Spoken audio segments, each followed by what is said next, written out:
Nagbabala si Pangulong Duterte sa mga nagpaparatang na kabilang ang kanyang anak na dalagita sa umunoy malakihang drug trade. Ang Pangulo nagpahaging din sa ilang kandidato ng oposisyon. Balita ang hatid ni Cedric Castillo.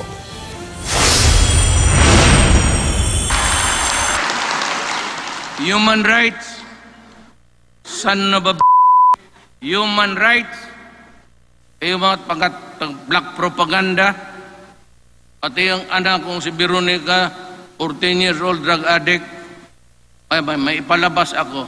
You just wait.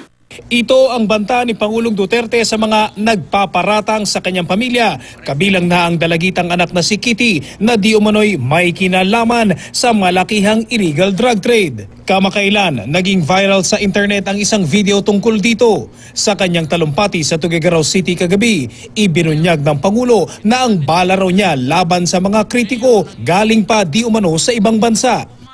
Alam mo, marami ko rin kaibigan sa ibang bayan.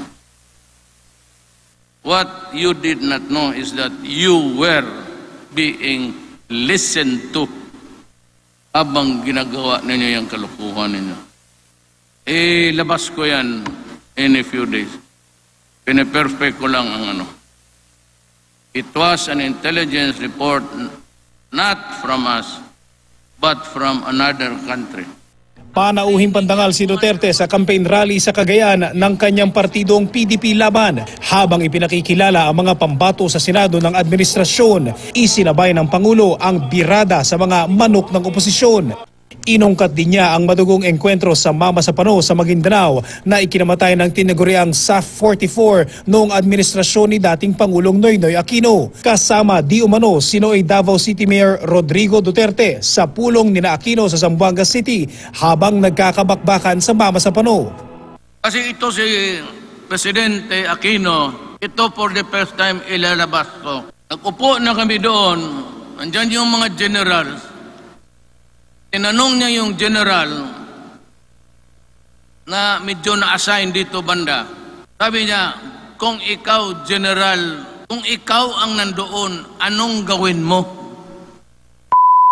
Tumindig ako, sabi ko, Mr. President, I have a flight.